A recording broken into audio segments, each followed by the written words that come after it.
पिछले बिहार विधानसभा चुनाव में बहुजन समाज पार्टी का एआईएमआईएम के साथ गठबंधन हुआ था बिहार में। अब लोकसभा चुनाव आने से पहले बहन मायावती, जो कि बसपा की राष्ट्रीय अध्यक्ष हैं, वो मीटिंग की है लखनऊ में और बोली है कि वोट हमारा, राज तुम्हारा नहीं चलेगा। और संगठन को 3 महीने के अंदर पूरी तरह मजबूत करने का निर्देश दिया गया है। बड़े बड़े नेताओं की बैठक हुई है। तो क्या इस बार बहन जी अकेले चुनाव लड़ेंगी, यानी बसपा अकेले चुनाव लड़ेगा? क्योंकि खबरें इस तरह की आ रही है। तो हम बात करेंगे, आफ्ताब अहमद साहब हैं, जनरल सेक्रेटरी हैं बिहार एआईएमआईएम के।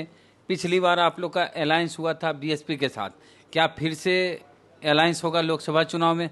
वीर जी देखिए, 2020 में इलेक्शन हम साथ में लड़े और हमारे बसपा के एमएलए भी जीते थे, जो इस समय मंत्री हो गए, पार्टी छोड़ के चले गए। तो हम लोगों ने तो अलायंस कभी तोड़ा भी नहीं। वो अलायंस उपेंद्र जी थे उसमें, तो उपेंद्र जी तो चले गए, दूसरी अपना पार्टी भी उन्होंने ख़त्म कर दिया। तो अलायंस हम लोगों ने कभी नहीं तोड़ा। हम लोग तो चाहते हैं, बराबर चाहते हैं कि संघर्ष में हम साथ रहें। यानी अभी भी बीएसपी एमआईएम का अलायंस है? अगर वो अलायंस टूटा, कभी तो ऑफिशियली अनाउंस नहीं हुआ कि अलायंस टूट गया है। ऑफिशियली कोई अनाउंस नहीं टूटा है। अब ये कि उसके घटक दल जो है वो अपने अपने रास्ते में निकल गए। देवेंद्र जी चले गए राजद में, तो और देवेंद्र यादव जी की बात मैं कर रहा हूँ, और उपेंद्र कुशवाहा जी चले गए, अलग पार्टी उन्होंने बना लिया। तो लेकिन उन्होंने भी नहीं कहा कि जो वो अलायंस टूट गया। तो आप ये समझिए कि वो हम कम से कम बसपा के साथ तो हमारा कोई संबंध विच्छेद नहीं हुआ है। अभी भी आगे भी हो सकता है, आगे भी हो सकता है। तो बहन जी तो बोलिए कि अकेले चुनाव लड़ेंगे, यूपी में 80 सीटों की बात करें तो बहन जी तो आती नहीं ना साथ में। हम लोगों ने तो पिछले दिनों भी कहा था, हमारे राष्ट्रीय अध्यक्ष जनाब एससी असदुद्दीन ओवैसी साहब ने पिछले दिनों यूपी में भी कहा था, ये असेंबली के इलेक्शन के समय भी कहा था कि हम सीट एडजस्टमेंट करके भी चल सकते हैं, अलायंस करके भी चल सकते हैं, इनडायरेक्ट जो है से सीटों में कुछ बंटवारा कर ले, तो हम साथ अगर लड़ेंगे, अगर संघर्ष को साथ मिला कर लड़ें, तो आप समझ लीजिए कि 20% यूपी की बात मैं कर रहा हूँ कि 20% आप दलित आबादी और तकरीबन जो है वही 20% वहाँ पर जो मुसलमानों की आबादी, अक़लियतों की आबादी हुई। तो अगर सिर्फ इसी दो ठो को जोड़ते हैं, उसके अलावा और भी मजलूम तबका बहुत सा है, तो यही 40% हो जाता है। आप बताइए किसी के पास 40% वोट है इस समय? तो लेकिन तो अभी तो जाति धर्म के नाम पर आप भी वोट लेना चाहते हैं? नहीं, जाति धर्म की बात नहीं है, ये मजलूम लोगों का इकट्ठा है। हम कहाँ जाति धर्म की बात करते हैं इसमें? हम तो ये कहते हैं कि जो मजलूम तबका है। ये सर, वहाँ समाजवादी पार्टी को मुस्लिम वोट देते हैं, यहाँ राजद को मुस्लिम वोट देते हैं। हाँ, यहाँ समाजवादी फिर आपकी जरूरत क्या है ओवैसी साहब की पार्टी की? नहीं, राजद को भी वोट देते हैं, कांग्रेस को इस समय पहले वोट दिया करते थे मुसलमान, आपको तो मालूम है। पहले कांग्रेस की सरकारें बनती थी, मुसलमानों के वोट में उसका बड़ा हिस्सा होता था। फिर मुसलमानों की जब नाराज़गी कांग्रेस से हुई बाबरी मस्जिद की शहादत के बाद से, या बड़े राइट वगैरह हुए, भागलपुर फसाद वगैरह हुआ, उसके बाद जब मोह भंग हुआ तो फिर मुसलमानों का लालू जी की तरफ गया मामला। तो लालू जी की सरकार 15 साल तक रही, 90 से लेकर 2005 तक रही। तो उस समय मुसलमानों का उसमें बड़ा कंट्रीब्यूशन था उसके। या आज भी तेजस्वी जी के जो राजद के 75 जो करीब एमएलए जीत के आए, तो उसमें भी मुसलमानों का बड़ा वोट उनको मिला है। तो मुसलमानों ने तो वोट दिया ही है उनको, ऐसा तो कि नहीं है, हम तो कभी इनकार नहीं करते। इसलिए कि बीजेपी को हराने के लिए, बीजेपी तो हमारे जो है अपने एग्जिस्टेंस को ख़त्म करना चाहती है।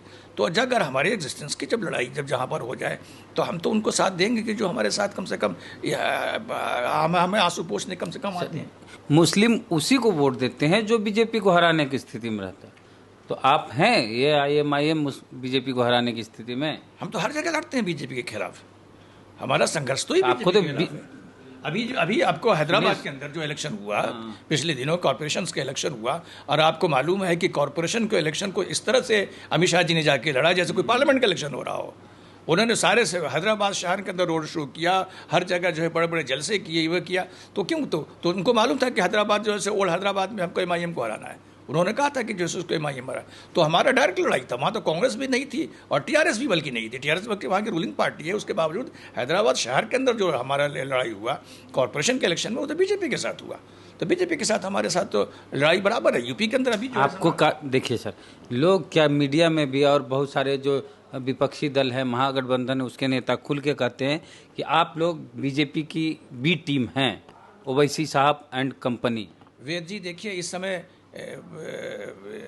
मायावती जी, बहन जी की पार्टी भी बी टीम हो गई है यूपी में। अगर सपा वालों से पूछिए, सपा वाले कहते हैं कि बी टीम है, ये जो है बीजेपी के लिए काम कर रहे हैं। आपका दिल मानता है कि वो बी टीम है?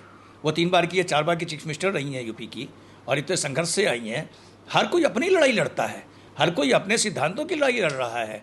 तो इसलिए कोई पार्टी, मैं किसी पार्टी को न जदयू को, राजद को, कांग्रेस को, तृणमूल कांग्रेस को, या किसी पार्टी को किसी की ए टीम बी टीम नहीं कहता हूँ। मैं ये कहता हूँ कि हर पार्टी जो रजिस्टर्ड पार्टी इंडिया में है इलेक्शन कमीशन में, वो अपनी लड़ाई लड़ती है, अपने सिद्धांतों से जाकर अपने वोट को मांगती है। एक चीज़ सर, राजद ने मुसलमानों के साथ क्या गलत किया, सपा ने मुसलमानों के साथ क्या गलत किया कि आपके साथ मुस्लिम जाएंगे? नहीं, सपा या राजद का मामला यह है कि मुसलमानों ने उसको बराबर वोट दिया है। तो दिक्कत क्या? लेकिन जब हिस्सेदारी का बंटवारा जब आता है, चाहे वो संगठन के अंदर हो, चाहे मिनिस्ट्री के अंदर हो, चाहे किसी लेवल पर भी हो, वो नहीं दे पाते हैं। तो वो उसका हमारा शिकायत उनकी दूसरी है, हमारी शिकायत उनसे जो है वो भागीदारी की है। हमने कभी नहीं कहा कि राजद कोई कॉम्युनल पार्टी है, हमने कभी नहीं कहा कि जो ऐसे कांग्रेस कोई कॉम्युनल पार्टी होकर हमारे साथ भेदभाव करती है। हमारा उनकी लड़ाई जो है वो, जैसे बहन जी ने भी कहा कि जिसकी जितनी संख्या उसकी उतनी हिस्सेदारी, तो हमारी लड़ाई उनकी हिस्सेदारी की है कि जब आज 17% मुसलमानों का वोट आप लेते हैं तो 17% के हिसाब से आप हिस्सेदारी भी तो दीजिए। आप देखिए मिनिस्ट्री बनी हुई है, आज बिहार की सरकार पार्टी बनाए लालू जी, पार्टी को सींचे लालू जी, यादव लाठी लेकर तैयार रहा, 15 साल सत्ता में लालू जी नहीं रहे, उस समय मुसलमान चल गए नीतीश कुमार के साथ, लेकिन यादव मजबूती के साथ राजद के साथ खड़े रहे। अब आप राजद मजबूत हुआ तो आप हिस्सेदारी खोज। मुसलमान जो है, आप वेद जी आप याद रखिए, वेद जी मुसलमानों जब नीतीश जी को वोट दिया था उस समय दिया था जब वो भाजपा को छोड़कर आए थे। नहीं, भाजपा के रहते हुए नहीं, बहुत कम 10-15% शायद उन्होंने कुछ दिया होगा, खास संपर्क के लिहाज से दिया होगा। मुसलमानों ने कभी भी वोट उनको नहीं दिया है जब तक, यही तो उनको एतराज़ है, आज तक उनको ये बात है कि मुसलमानों ने हमको वोट उस समय नहीं दिया।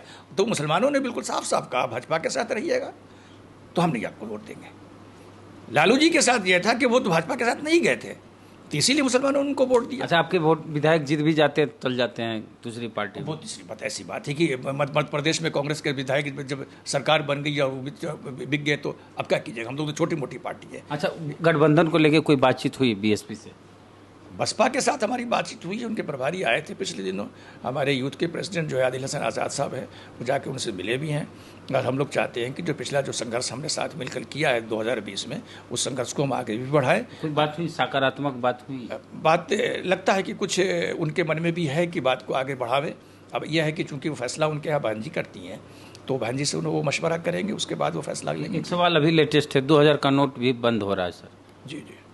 अब ये 2000 का नोट तो एक बैग फैसला करते हैं मोदी जी। आप नहीं, इसमें 4 महीने का वक्त लगभग मिला। नहीं, वो कहते हैं वो फैसला तो एक बैग कर देते हैं ना। उस पिछली बार भी जो नोटबंदी किया था तो उन्होंने एक बैग ऐलान किया था, ये भी एक बैग फैसला हो गया है। अब कहते हैं कि जो है काला धन खत्म करने के लिए हमने इसको किया है, लेकिन पिछली बार का जो तजुर्बा यह है कि जब उन्होंने किया था तो काला धन तो खत्म नहीं कर सके, बल्कि जितना काला धन था वो सब बाहर आ गया और सब आके जो है इकॉनमी में शामिल हो गया। तो मेन पर्पस लगता यह है कि शायद कुछ अपोजिशन वालों को कुछ डराव धमकाने के बाद भी क्या समझते हैं कि उनकी कुछ पैसे निकलवाएं या ये करें, लेकिन होगा उससे कुछ नहीं। जितना भी जिसके पास जो पैसा है वो सब जो है वो बाहर में आ जाएगा, क्लियर हो जाएगा, किसी का ख़त्म नहीं होने वाला है। शुक्रिया सर बातचीत के लिए। तो बीएसपी का गठबंधन AIMIM यानी ओवैसी साहब की पार्टी से हो सकता है बिहार में, दूसरे राज्यों की बात ना करें फिलहाल, ऐसा प्रयास इनका है। और ऐसा ये बोल रहे हैं कि हमारे जो यूथ के प्रदेश अध्यक्ष हैं वो मिले भी जाके, रामजी गौतम जो कि राज्यसभा सांसद हैं, उनसे पटना वाले बीएसपी कार्यालय में, तो सकारात्मक रुख दिखा, जैसा ये बता रहे हैं कि उधर से भी ऐसी चाहत है। तो क्या बहुजन समाज पार्टी का AIMIM से अलायंस होना चाहिए? इसका क्या फ़ायदा हो सकता है? प्रतिक्रिया दीजिए कमेंट बॉक्स में। फेसबुक वीडियो देख रहे पेज को लाइक फॉलो नहीं किए कर लीजिए, यूट्यूब पे वीडियो देख रहे सब्सक्राइबर नहीं है तो घंटी बजा कीजिए। जय भीम, जय भारत।